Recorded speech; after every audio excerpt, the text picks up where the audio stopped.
Antes, desde Madrid, Junior García Aguilera, quien ha puesto a los socialistas españoles en un gran aprieto, según mi modo de ver, porque se ha declarado un hombre de izquierdas y desde esa posición le ha echado en cara a esa izquierda o a los socialistas españoles, o aparte de ellos, ser cómplices en gran medida de la dictadura castrista. Pero a mí, primero, me ha parecido un discurso súper inteligente, valiente, transparente, me ha impresionado muchísimo, yo no lo había seguido muy de cerca el modo de hablar, pero del lado de acá hay mucha confianza y trataré de resumirla. Lo primero es una bienvenida a Junior, gracias por estar con nosotros aquí en el programa. Gracias a ustedes. A ver, sé que es muy tarde. Junior, hablaba de esa desconfianza y he tratado de resumirla. Algunos consideran que lo que hiciste no fue, porque tú has hecho la metáfora del caballo de bronce, ¿no? Que lo que hiciste no fue gritar retirada en medio del combate, algo perfectamente válido, sino retirarte y dejar a tus colegas en medio de la batalla sin avisarles. ¿Qué respondes? Bueno, cada cual tendrá sus razones para juzgar. Yo realmente no me pude despedir ni de mi madre. Ni siquiera a mi madre la pude llamar por teléfono para despedirme. Era un momento en el que primero no tenía conexión. El único chip que me funcionaba no podía usarlo, no podía confiar en nadie. Estaba absolutamente con dudas sobre qué era lo que estaba pasando, si era una trampa, si realmente me iban a dejar salir, si se filtraba la noticia, si lograba montarme en ese avión, si el avión despegaba. Eran demasiadas preocupaciones y yo no podía en un momento así pedir permiso. Yo no puedo pedir permiso por estar vivo ni pedir perdón por estar vivo. Lamento que muchas personas se sientan defraudadas, decepcionadas, pero yo también tengo una responsabilidad con mi familia, que vivió una situación, quizás la peor situación de nuestras vidas ese día 14, donde estuvimos cercados desde las 5 de la mañana hasta horas de la noche. Gracias a unos amigos nos sacaron de allí en la madrugada, nos llevaron hasta otro lugar seguro, se encargaron de todo y finalmente pudimos salir. Pero no podía confiar en un momento así en nadie. Habíamos vivido una experiencia demasiado dura para nuestras vidas. ¿No podías Yo confiar ni siquiera en tus compañeros de archipiélago? no se trata de desconfianza, se trata de no podía confiar en mi línea telefónica, no podía confiar en que las líneas de mis compañeros estuviesen pinchadas o no. No podía confiar en eso, en que descubrieran a dónde iba, qué estaba haciendo. Hasta el minuto final en que me monté en ese avión, estuve con el temor de que fuera una trampa, de que nos agarraran en cualquier momento, de que no nos dejaran ir. Y sabemos que todos los teléfonos de todos los que estamos relacionados con Archipiélago están pinchados. Ya se ha probado, o sea, llamadas mías han sido tomadas por la seguridad del Estado, han sido manipuladas, han sido editadas con trucos. Por lo tanto, ¿en qué teléfono se puede confiar? ¿A quién se puede llamar y decirle, ok, avísenle a la seguridad que estoy intentando huir de Cuba para que me agarren y hagan conmigo lo que quieran? Sé que es un momento difícil, sé que muchos no son capaces de entender. Yo tampoco soy capaz de explicar. Habría que vivir lo que nosotros vivimos ese día 14 en nuestra casa que ya nunca más podremos llamar nuestra casa, lamentablemente, porque esa experiencia que vivimos el día 14 no se le puede desear a ningún ser humano. ¿No pensaste que al ir a la embajada española, que fuiste antes del día 14, según tengo entendido, a tramitar una visa antes del día de la convocatoria, le estabas enviando sin querer a ese régimen una señal de debilidad que sería usada para presionarte más todavía? Ellos dirían, el hombre quiere irse, vamos a presionarlo para obligar a irse. Desde el punto de vista estratégico, ¿qué piensas? Pero ¿de qué forma más me podían presionar? O sea, ¿cómo se puede presionar más a un ser humano? Ya yo llevo un año siendo asediado, vigilado, mi cara salía todos los días en el noticiero, hablaban y mencionaban mi nombre en dos programas que prácticamente hacían exclusivamente para mí, recibiendo amenazas, actos de repudio, palomas decapitadas frente a mi puerta, interrogatorios, la casa vigilada, personas gritándome horrores y ofensas y amenazas, diciéndome que nunca más iba a caminar por las calles donde vivo porque podía pasarme cualquier cosa. Es decir, ¿de qué más amenazas, de qué más fuerza podemos hablar? La última vez que me interrogó la seguridad del Estado lo hicieron con una psicóloga.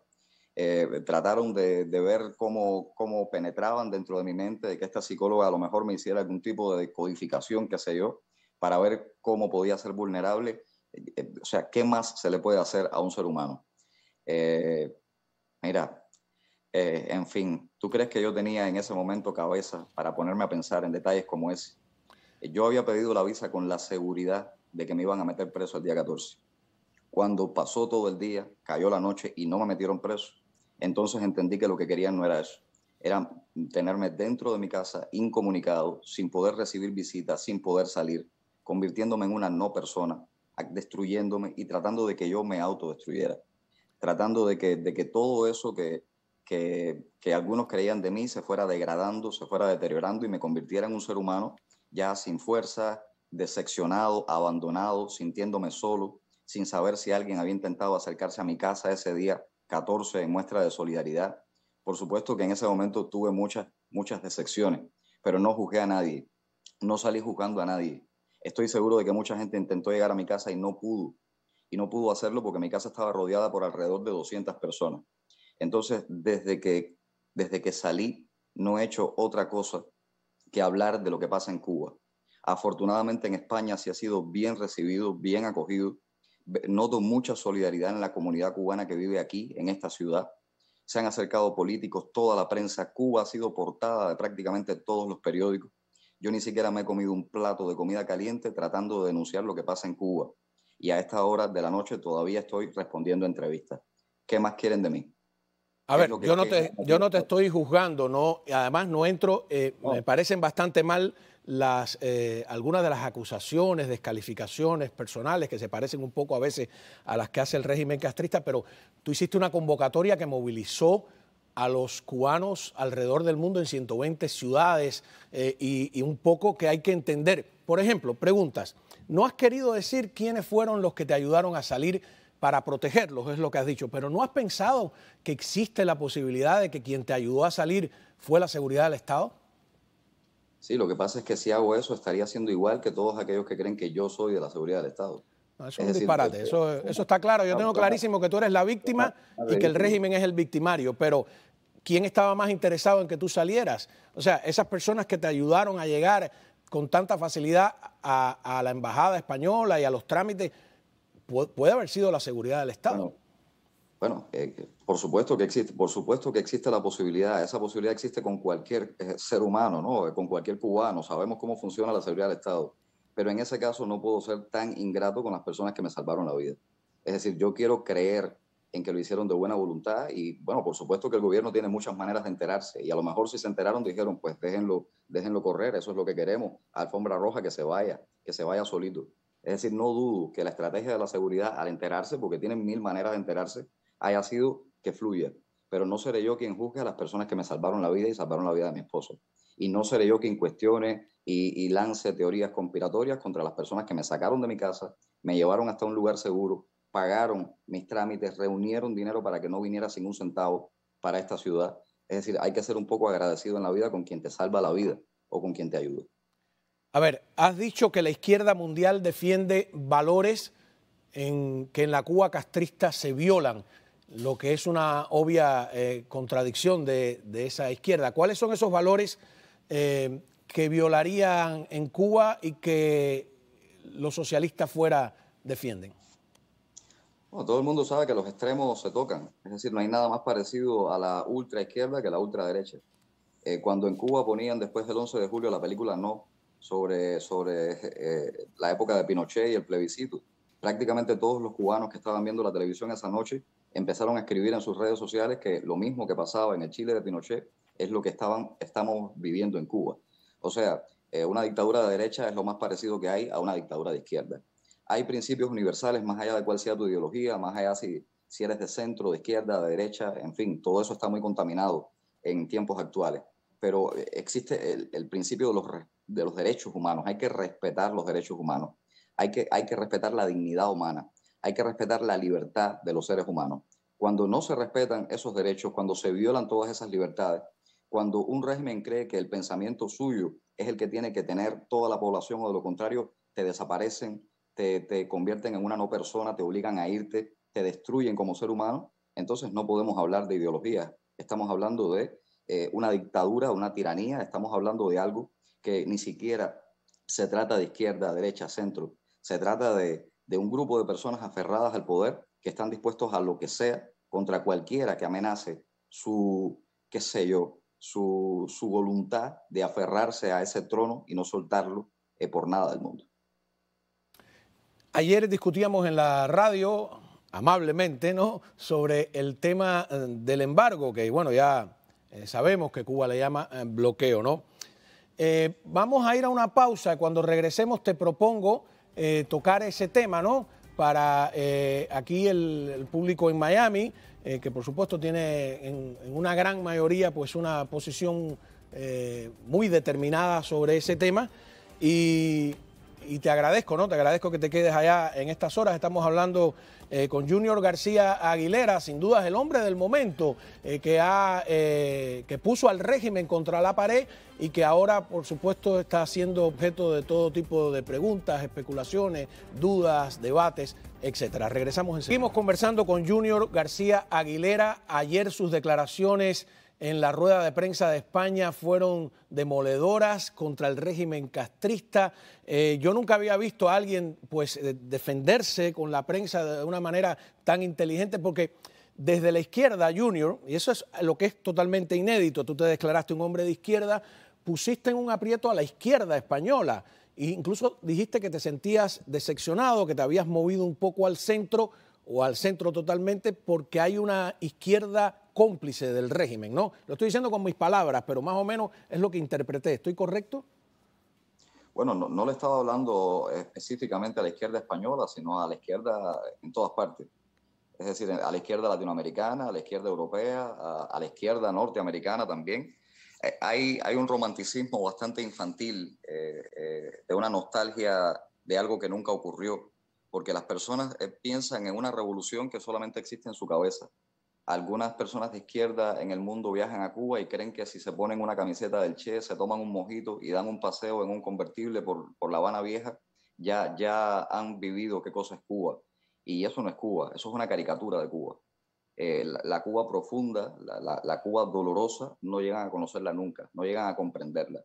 Tampoco la pueden comprender cuando viajan a Cuba de forma oficial y les montan estos numeritos de jóvenes que quieren al presidente y que todos están felices y ninguno tiene ninguna crítica. Sabemos que esas cosas pueden pasar no solo en Cuba, sino también, por ejemplo, en Corea del Norte.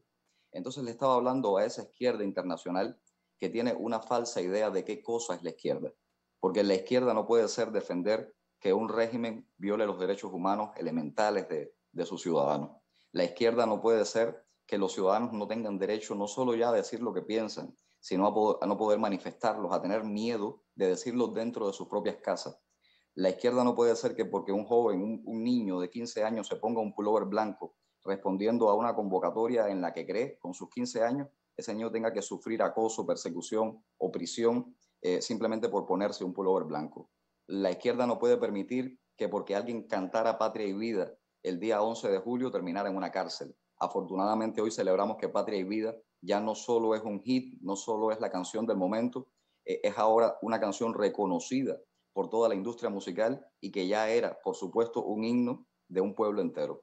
Eso se celebra, eso lo celebramos y eso también es una derrota de ese régimen que incluso contra la música, contra el arte, contra la canción, contra lo más sensible que puede tener el ser humano, se muestra de manera brutal y de manera totalmente deshumanizada. Entonces, mira, es un mensaje a toda esa izquierda dormida o que por intereses o por hemiplegia moral o por hipocresía da la espalda o mira hacia otro lado o quiere ignorar lo que está ocurriendo en tu país, en el mío, lo que está ocurriendo con seres humanos, porque Cuba no puede tratarse de un estandarte, de un símbolo, de una metáfora. Cuba es un lugar donde viven seres humanos y esos seres humanos están siendo privados de sus derechos. Esos seres humanos, muchos de ellos están siendo llevados a un estado tal en el que llega el punto en el que no te sientes un ser humano. Te quieren convertir en esa palabra terrible que han usado toda la vida contra el que piensa diferente, en un gusano para poder aplastarte, para que no sientas que como ser humano tienes derechos que otros tienen que respetar. Has pedido a la comunidad internacional con toda claridad solidaridad para derrocar la dictadura. La llamas dictadura. Aquí nos pasamos la vida diciendo que mucha gente sale de Cuba y no llama dictadura a la dictadura. Tú lo has hecho reiteradas veces, lo hiciste en España ante la prensa. Pero por otro lado pides que renunciemos a las presiones económicas, ¿no? Ya se renunció a las presiones militares porque la lucha es pacífica. Te pregunto entonces, ¿qué hacemos? Mira, ¿Cómo se ayuda? ¿Eh? No es tan sencillo como eso. Una gran parte de los cubanos mencionamos las palabras bloqueo, embargo, sanciones y a veces no tenemos ni idea de lo que estamos hablando. Habría que ver de qué se tratan concretamente esas medidas, cuáles son las que podrían funcionar para presionar a un régimen dictatorial y cuáles son las que simplemente están haciendo pasar hambre a la gente común, a la gente más afectada. Mientras los que están en el poder siguen gozando de privilegios, siguen paseándose en autos de lujo, siguen comiendo langosta, caviar, siguen bebiendo con whisky caro, y el pueblo real es el que está pasando hambre, haciendo cola, cayéndole detrás una guagua. Entonces, aquellas sanciones que afectan a ese pueblo real, a mí no me interesan. Yo no puedo defender moralmente una sanción que haga pasar hambre a mi familia. No puedo hacerlo. Hay que ser, yo creo que más audaces, más inteligentes a la hora de pensar en sanciones que realmente afecten al régimen y no al pueblo. Porque, mira, ¿de qué estamos hablando? Es decir, tratar de que el pueblo se subleve porque tiene hambre no tiene sentido. Si un pueblo se subleva porque quiere picadillo, en cuanto el régimen le consiga un poco de picadillo, se acabó la protesta. La gente tiene que rebelarse realmente por conceptos más profundos, por la falta de libertad, por la falta de derechos, A por ver, la falta de participación real. hablemos de algo práctico. La movilización que se hizo el día 14 y 15 contra la población, contra tu casa, cuesta dinero en dólares, ¿no? Desde pagarle a todos esos canallas, desde los escudos, los autos, etcétera. Entonces tú me dices que no puedes apoyar el embargo porque moralmente no puedes apoyar algo que haga pasar hambre a los tuyos, pero te pregunto, ¿sí puedes pedir medidas que entreguen recursos al régimen para reprimir a los tuyos? No, por supuesto que no, pero es que el embargo lleva más de 60 años y el régimen parece tener juguetes nuevos para reprimir a cada rato. Porque mientras exista algún país que esté dispuesto a proporcionarle esos juguetes represivos, se los van a dar. En Cuba hay patrullas nuevecitas. En Cuba cada rato sacan estas cosas plásticas que usan los antimotines. En Cuba están sacando estos carros negros para atemorizar a la población que parecen salidos de una película del sábado. Entonces tú dices, bueno, pero ¿el embargo funciona o no funciona? ¿Cómo es posible que los hoteles sigan creciendo y que las casas de la gente se estén cayendo? ¿Cómo es posible que traigan autos? En fin, ¿qué cosa es el embargo? ¿En qué consiste? ¿Y no has Mira, pensado nunca que el embargo a lo mejor no ha funcionado porque es solo por parte de los Estados Unidos y no como se hizo en Sudáfrica, un embargo mundial, que en vez de pedir que se aflojen las medidas económicas, deberíamos pedir que se internacionalicen, que sean mucho más fuertes todavía? Porque te repito la pregunta, si renunciamos, la pregunta que hablábamos ayer en la radio, si hay solo 3 instrumentos básicos, que son los instrumentos militares, nadie está hablando de una invasión porque esa es falsa, los instrumentos económicos y los diplomáticos. Si renunciamos a los 3, ¿con qué armas combatimos ese régimen? No, mira, el militar ni lo tendría en cuenta, lo descartaría. Es decir, yo no apoyo nada que tenga que ver con ese tipo de solución.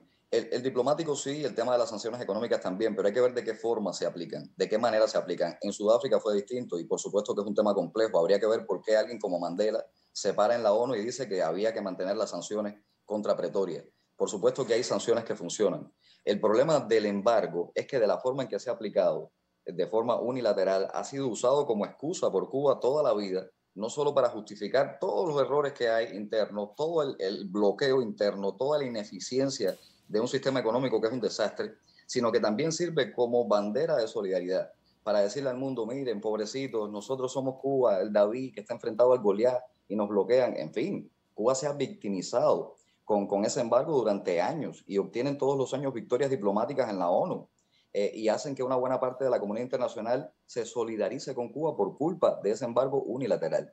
Entonces, el tema de las sanciones, para que realmente funcionen, porque ya está claro, es decir, el régimen cubano viola los derechos humanos de su propia ciudadanía, aplasta los derechos de su propia ciudadanía, pero tiene que ser la comunidad internacional la que llegue a acuerdos reales para sanciones concretas contra la dictadura, para sin afectar a la gente de a pie, sin hacer que el pueblo común se muera de hambre, entonces obligar a esa dictadura a que sencillamente no se aferre al poder. Y no se trata, ni siquiera se trata de tumbar, porque lo que yo no querría nunca es que se tumbe esta dictadura para construir otra, porque ya eso nos pasó en 1959. se tumbó a un dictador, a Batista. ¿Cuál es y vino la una otra dictadura dictadura que ves tú en peligro detrás de esta? Bueno, una dictadura que igual intenta establecer otro tipo de pensamiento único, o eso que llaman el cambio fraude, que también podría ser otra forma de dictadura, aparentemente democrática, con aparentes partidos, con qué sé yo, mira, Corea del Norte tiene 5 partidos, China tiene 8. En fin, no siempre las cosas que creemos que pueden traernos la democracia realmente traen una democracia verdadera. La Tú dices democracia ha entrado en crisis que el en el mundo entero. régimen, que el embargo le entrega excusas al régimen. ¿Qué Sí, sí, excusas sí. le diste tú al régimen para que te hicieran lo que te hicieran, para que dijeran lo que dijeran de ti? ¿Tú no crees que, que ellos no necesitan excusas, que se las inventan? Sí, pero el tema está en quién se las cree y lamentablemente el embargo sí se lo ha creído bueno, una buena parte del mundo, porque nada más hay que ver qué pasa en la ONU todos los años. Es decir, solamente Israel y Estados Unidos, y a veces algunos países que se abstienen, apoyan las sanciones de Estados Unidos contra Cuba. Es decir, entonces, no sería más inteligente si Estados Unidos buscara otros métodos que no solo fueran de ese imperio que ha sido catalogado por una buena parte de la humanidad como brutal, etcétera, porque ese discurso funciona. Tú vives en Estados Unidos y no lo notas porque estás adentro, pero hay que ver en Europa, en América Latina, a veces cómo se ve esa caricatura que Bueno, muchas veces yo a muchos países como Cuba conozco, sacan. he recorrido muchos países como periodista, conozco exactamente lo que tú estás diciendo. Tú criticas a el capitalismo, las empresas capitalistas, ¿no? Entiendo tu metáfora de que hay un capitalismo de Estado, ¿no? Pero mi pregunta es, ¿has trabajado para alguna empresa capitalista o solo conoces el capitalismo por lo que te han contado los comunistas? No, a ver, estamos hablando de cosas distintas. Yo no critico, en todas partes hay empresas capitalistas y es imposible, o sea, sería ingenuo pensar en una economía saludable en la actualidad si no hay empresas privadas, si no se permite el emprendimiento individual, si las personas no tienen derecho a un emprendimiento, a prosperar, a llevar adelante un negocio, a crecer. Es decir, nadie está hablando de eso. Es decir, yo no soy un marxista, no soy un comunista, nada de eso. Yo sí creo en la propiedad privada. Yo sí creo en que es una forma eficaz de producir riqueza y de generar bienestar a la población, y al mismo tiempo es respetar la libertad que tienen los individuos de prosperar, de llevar adelante un emprendimiento. Estamos hablando de cosas distintas. Lo que yo he dicho y he denunciado es que en Cuba no hay socialismo ni la cabeza de un guanajo. Con ese cuento nos han dormido durante demasiado tiempo. En Pero Cuba hay un algunos han capitalismo. interpretado eso, disculpa, y yo te Sí. entiendo, fíjate, pero dice que tú crees que el socialismo es bueno. No, a ver, el socialismo no existe. Es decir, no hay ningún país ahora mismo socialista. El socialismo o sea, hay ideas dentro del socialismo como el progresismo, determinadas causas como los movimientos minoritarios, algunos conceptos que algunos ponen en duda como justicia social, pensar en los más desprotegidos, tratar de que nadie quede abandonado, buscar soluciones a los que no tienen vivienda, a los que más padecen, a los que necesitan ayuda de un Estado, una intervención saludable del Estado para que la economía tenga un equilibrio y no existan abismos entre ricos y pobres que sean insalvables. Es decir, esas son causas progresistas que, por supuesto, a veces simplemente forman parte de los discursos de los políticos y en la práctica nunca se llegan a concretar. Pero es que estamos viviendo en un mundo donde hablar de socialismo puro, izquierda, derecha pura, eso no existe.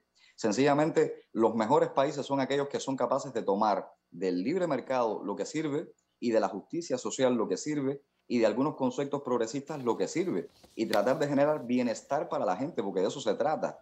Da igual si se llama socialismo, si se llama Rothschild, el nombre que le quieran poner. Lo importante es hacer que la gente tenga bienestar. Lo importante es que la gente no tenga que sufrir ni hambre, ni estar sin techo, ni quedarse totalmente desamparado. Y ese es el papel también que tienen los estados. O sea, cuando hablo de ideas de izquierda, me imagino, o sea, me refiero a ese deber que tienen los estados para con su población, para el bienestar de toda su población y para generar equilibrios en las sociedades que no aumenten esas desigualdades que generalmente generan todas estas protestas, toda esta inconformidad, todo eso que estamos viviendo en países como Chile, como Colombia. Es decir, hay inconformidad en la gente, hay inconformidad en Cuba. Hemos visto protestas en Cuba exactamente iguales que las de Colombia y las de Chile. Y estamos hablando de países supuestamente con una ideología distinta. Pero al final es porque no se logra resolver el problema básico, que es el bienestar de la gente. No, y además, Entonces, en Cuba va a haber y hay entre la oposición una izquierda, mientras sea una izquierda democrática, y yo creo que es saludable que haya diferencias ideológicas de todo tipo. Te agradezco, yo creo que aunque es corta la entrevista, ayuda a acercarte un poco más aquí al público de Miami. Yo reitero que no me sumo a los insultos personales, a las descalificaciones, que me parece interesante conversar contigo, tratar de interpretar y de acercarnos a lo que piensa la juventud hoy en día en Cuba, pero la polémica te va a acompañar, ya te lo pronostico desde ahora a lo largo, y espero que vengas a Miami sin los prejuicios de Miami, ¿no? Porque también nosotros somos víctimas de ideas preconcebidas, de estereotipos, etcétera, y creo que... ¿Me permites decir una última cosita? ¿Cómo no? Mira, aquí en España, en estos 2 días, porque no he descansado desde que llegué, afortunadamente hay un interés por Cuba descomunal, como pocas veces yo había visto, y bueno, he tratado de aprovechar al máximo ese interés que existe por Cuba para hablar con todo el mundo. He hablado con políticos de izquierda, de derecha, hoy me reuní con el ministro de Relaciones Exteriores, ya estuve con Pablo Casado, he hablado también con funcionarios de cualquier tendencia ideológica, y creo que hay un sentimiento en común, que es que reconocen la falta de libertades que hay en Cuba. Y yo creo que hay un sentimiento de rectificar determinadas posturas con respecto a cómo mencionar lo que existe en Cuba, que a veces sabes que es complicado. Por lo menos creo que ahora pueden cambiar determinadas posturas aquí para que se acabe el mito. Veamos. El peligro es que hay, por ejemplo, en la izquierda aquí americana, en todos lados, un discurso de sí, Cuba es una dictadura, pero lo resolvemos tendiéndole una mano económica, tendiéndole una mano diplomática, y eso a muchos nos parece un poco ingenuo, cuando menos, porque es como que sí, tu diagnóstico de la enfermedad es correcto, pero la receta va a salvar o va a terminar de matar al paciente. No lo sé, vamos a dejarlo ahí, y como tú nos propusiste o me propusiste, pues tenemos a lo mejor que hacer un foro aquí sobre ese tema para discutirlo civilizada y democráticamente. ¿Te parece? Por supuesto, muchas gracias. No, muchísimas gracias a ti, un gran abrazo. Es bastante tarde allá, así que me imagino, no sé, me imagino que hay otros que estarán, muchos conformes y otros inconformes con la entrevista. Esa es la que yo siento, no puedo hacer la que le guste a todo el mundo. A la vuelta